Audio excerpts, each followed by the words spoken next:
오늘도 레전드 채널을 방문해주셔서 대단히 감사합니다. 시원통쾌 감동 눈물 레전드 사연 바로 시작하겠습니다. 안녕하세요.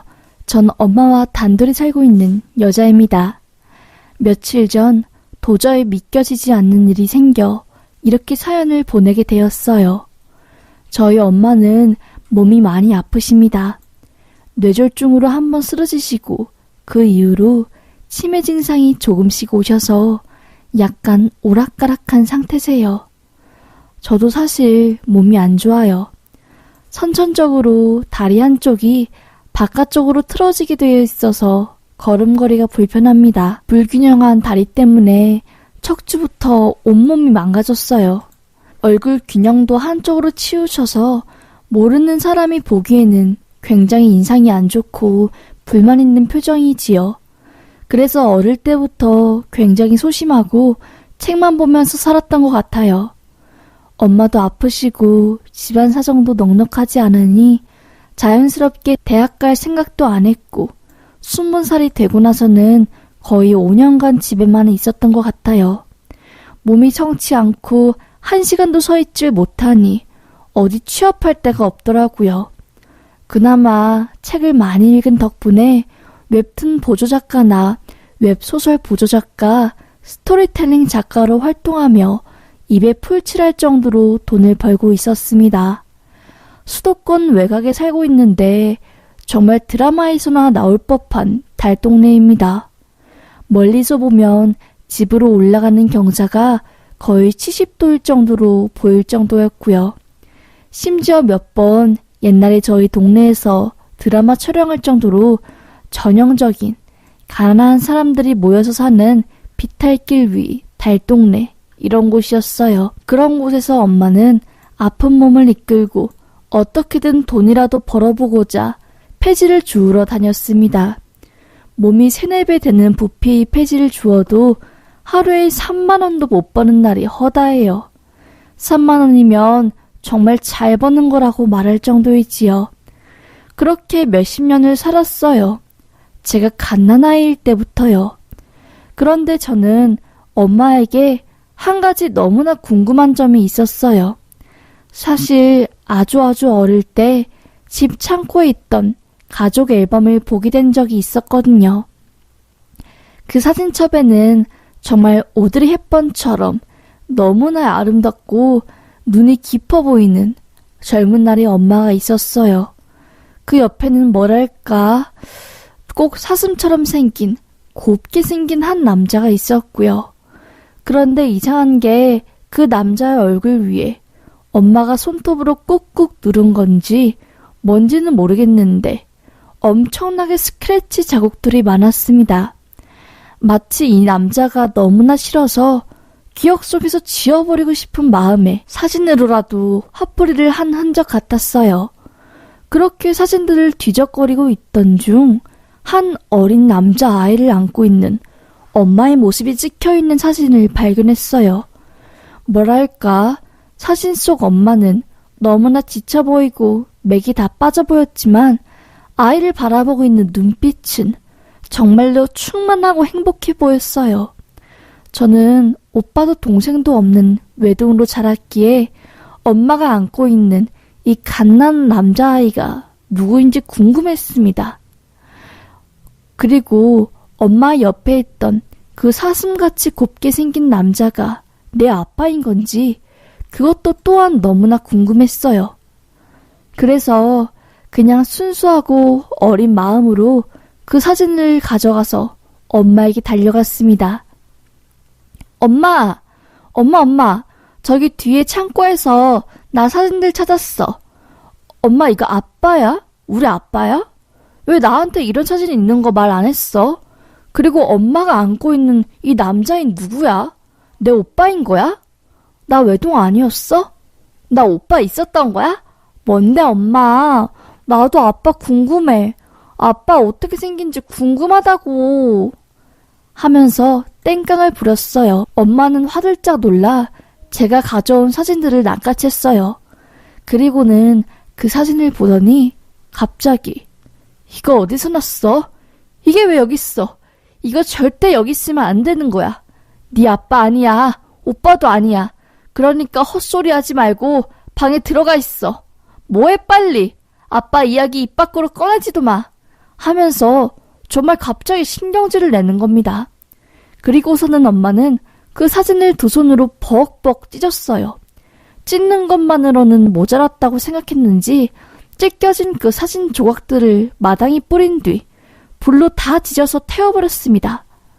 엄마가 그렇게 심하게 화낸 적은 한 번도 없었기에 전 너무나 무서웠어요. 그때 제 나이가 끽해봤자 7살 정도였으니 말이지요. 그래서 그 이후로 전 겁에 질려서 아빠라는 단어를 입에 내뱉지 못했어요.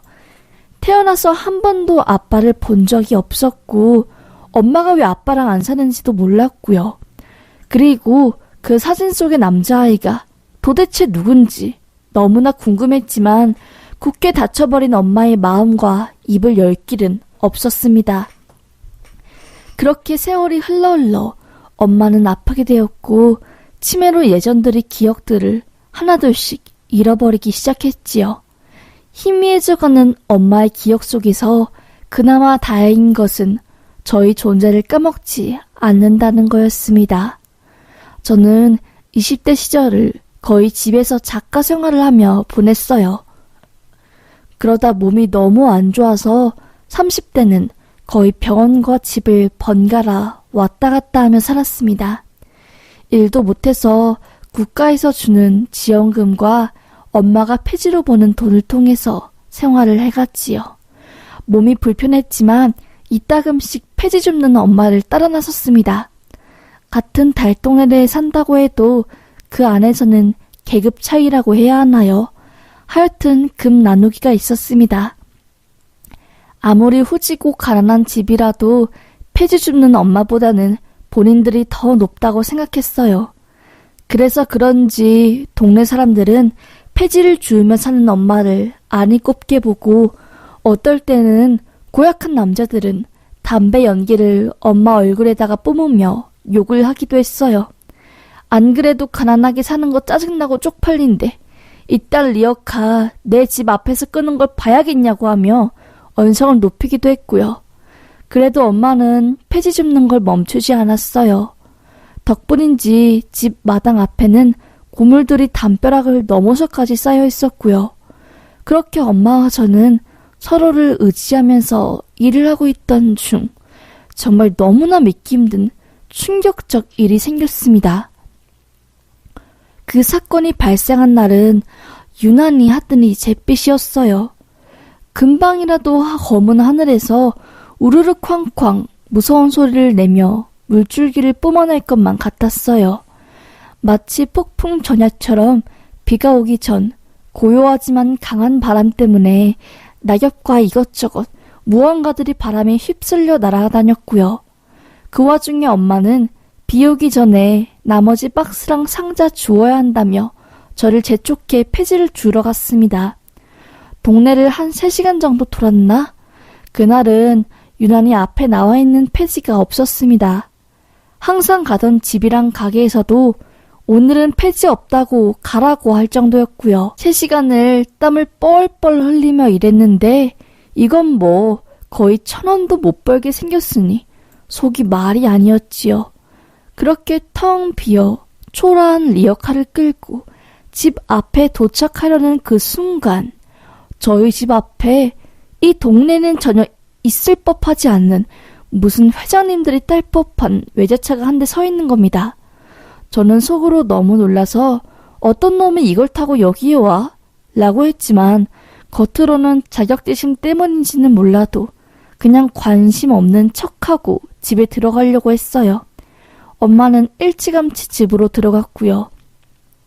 그런데 그렇게 대문을 열고 대문 안으로 발을 들이려는 순간 그 외제차에서 황급하게 사람이 나오더니 뭐라 묻는 겁니다.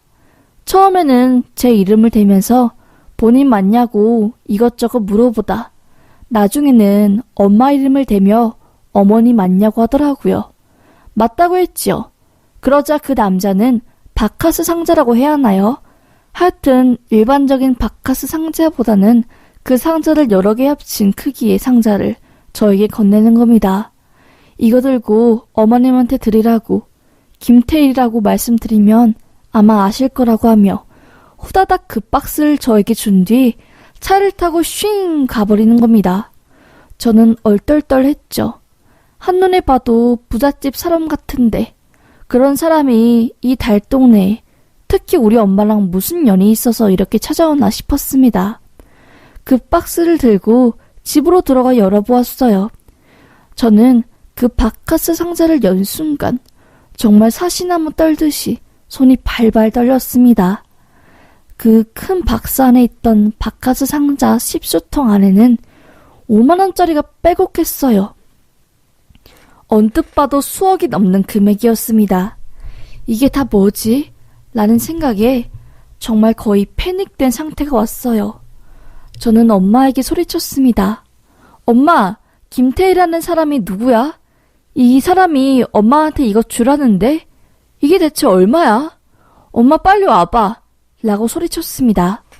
엄마는 민기적거리면서 걸어왔어요. 그리고서는 바카스 박스 안에 있던 돈다발을 보고 깜짝 놀랐습니다. 엄마는 이게 대체 뭐냐고, 어디서 났냐고 말했지요. 그러고서는 박스 안쪽에 있던 편지 종이를 꺼내더니 읽어보기 시작하셨습니다. 엄마는 그 편지를 읽자마자 갑자기 정말 몸을 부들부들 떨며 엉엉 울기 시작했어요. 저는 뭐냐고, 뭔데 그러냐고 하며 그 편지를 가져와서 읽기 시작했습니다. 그 안에는 정말 충격적인 내용이 담겨 있었어요. 엄마에게는 저도 몰랐던 아들이 있었습니다. 그러니까 제 오빠였던 거였죠. 엄마가 처녀 시절 한 남자를 만났었나 봐요.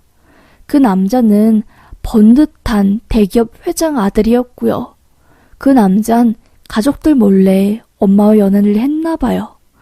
그러다 엄마가 임신을 하게 된 거였지요.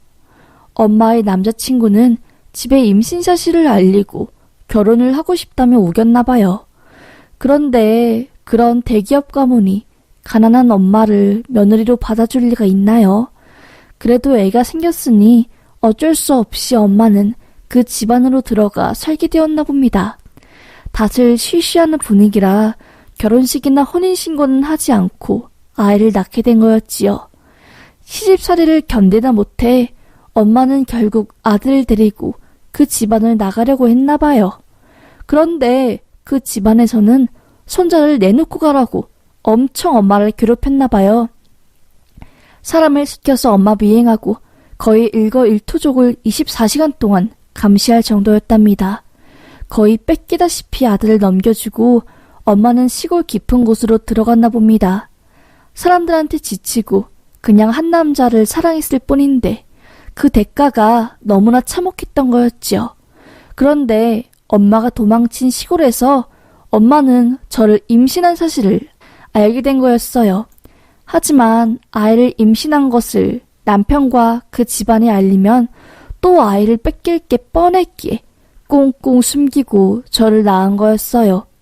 제가 7살 때 집안 창고에서 발견한 엄마 옆에 있던 남자와 어린 아이는 엄마의 남자친구이자 저희 아빠 그리고 오빠였던 겁니다. 38년 동안 몰랐던 제 출생의 비밀을 알고 정말 깜짝 놀랐어요. 38년간을 거의 거지처럼 살았는데 나의 친아빠는 뉴스에 나올 정도로 큰 대기업 수장이라니 말도 안 되었지요. 그런데 왜 우리한테 몇십 년이 흘러서야 찾아와 돈을 건네는지 알 수 없었습니다. 그런데 알고 보니 며칠 전 뉴스에 나온 모 기업 회장 아들이 극단적인 선택으로 생을 달리했다는 이야기를 본 적이 있었습니다. 엄마가 말씀하시더라고요. 내 아들 목숨값이라고요. 알고 보니 아빠는 아들이 죽었다는 죄책감을 덜기 위해 뒤늦게 엄마에게 찾아와 아들의 목숨값을 주고 간 거였어요.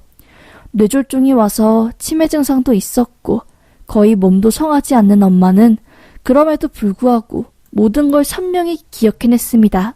아들이 죽고 나서 찾아오면 뭐하냐고 집안 눈치 보느라 나를 거의 버리다시피 내팽개쳤고 아들 한번 보고 싶다고 얼굴만 좀 보여달라고 했을 때도 내 뺨을 후려친 놈 주제에 어디서 이제와 착한 척이냐며 어마어마하게 화를 냈습니다. 수십 년간 아들을 뺏겼음에도 그저 마음에 담아두고 잊어버리려고 했는데 이제 와서 수억이 되는 돈을 던져주며 자신이 죄책감을 덜려고 하니 엄마는 눈이 뒤집힐 정도로 화를 냈습니다. 엄마는 저한테 말했어요. 당장 이 돈 들고 나오라고, 경찰서 가자고, 다 고소해버리겠다고 하며 밖을 나섰습니다. 엄마는 경찰서로 가서 이 돈을 내려놓으며 모든 걸 폭로했어요. 모 기업 회장이라는 놈이 이런 과거를 가졌는데 나한테 이 돈을 던져주고 갔다. 이 돈으로 수십 년간의 세월을 덮으려고 하는데 난 도저히 못 참겠다며 막 울고불고 했습니다. 그때 경찰 출입기자가 와서 무슨 이야기냐고 막 묻더라고요. 엄마는 말했죠. 수십 년 전에 내 아들 뺏기고 얼굴 한번 보여달라고 찾아갔다가 싸대기는 물론이고 발길질에 몇 년간을 감시당하며 살아야 했다고. 나는 화장실 한번 제대로 못 가고 슈퍼 한번 맘 편히 못 갔다고. 내가 뇌졸중이 터지고 인지 능력이 떨어지자 그제서야 그놈들이 내가 바보가 된 줄 알고 포기하더라고. 그러면 모든 걸 폭로하지 않을 거라고 생각한 것 같은데 오산이라고 제발 이 사실을 널리 알려달라고 하며 울부짖었습니다. 기자는 이게 사실이냐며 알겠다고 하고 명함을 주더라고요. 그렇게 경찰서에 어마어마한 돈을 맡기고 엄마와 저는 다시 집으로 갔어요. 폭풍 같은 시간이 흐르고 갑자기 저희 집 앞에 왔었던 그 외제차 또 온 겁니다. 문을 두들기는 소리에 밖에 나갔더니 정장을 멀끔하게 차려입은 한 중년의 남성이 고개를 푹 숙인 채 서 있더라고요. 누구세요? 라고 하니 엄마 만나러 왔다고 잠깐 들어갈 수 있냐는 겁니다. 저는 엄마를 불렀고 엄마는 밖에 나와 그 남자의 얼굴을 보자마자 손을 울렸어요. 당신이 뭔데 여기로 오냐고. 이제야 나한테 찾아와서 돈을 건넨 이유가 대체 뭐냐고. 내가 돈은 없어도 자존심은 있다고 하며 막 내쫓으려고 했습니다. 그때 그 남자, 아니 제 아빠는 무릎을 꿇으며 용서를 빌었어요. 다 잘못했다고. 그냥 다 내가 잘못한 것 같아서 너무 미안하다고. 아들 그렇게 떠나보내고 제일 먼저 생각난 게 당신이었다고. 당신은 얼마나 그동안 힘들었을까 하는 생각에 그냥 돈이라도 주고 싶었다고. 아들 집이랑 자동차 팔고 남은 돈 당신한테 줘야지. 그래야 그나마 내가 마음이 편해질 줄 알았는데 생각이 짧았다며 용서해달라는 겁니다. 엄마는 하염없이 울었어요. 됐다고 가라고 하면서요. 그때 아빠는 머리를 하염없이 바닥에 내리쳤습니다. 피가 줄줄 날 정도였어요. 엄마는 그때 아빠를 이렇게 세우며 말했습니다. 당신 이제 가라고. 다시는 찾아오지 말라고 하면서요. 그러자 아빠는 제 손을 꼭 잡으며 미안하다고, 정말 미안하다고, 못난 애비를 용서해달라고 하며 그렇게 떠났습니다. 아빠, 그러니까 태어나서 처음 본 아빠라는 남자가 떠난 후 저와 엄마는 꼭 껴안고 울었습니다. 그리고는 다짐했어요. 똘똘 뭉쳐서 우리끼리 잘 살자고. 이제 엄마 아프지 말고 그 기억에서 벗어나라고. 아빠도 사과하고 무릎 꿇었으니까 엄마를 위해 용서하라고 했어요. 엄마도 이젠 후련하다고. 그냥 사과 한마디만 됐는데 수십 년이 지나서야 그걸 들을 줄 몰랐다며. 엄마도 너에게 미안하다며 그렇게 사건을 마무리했네요. 결국 기자에게 들어간 비밀스러운 이야기는 언론에 노출되지 않았지만 엄마는 아빠에게 수십 년 만에 진심 어린 사과를 받았네요. 그냥 저는 임금님 귀는 당나귀 귀다 라고 외치고 싶은 마음에 이렇게 사연을 쓰게 되었습니다. 들어주셔서 감사합니다.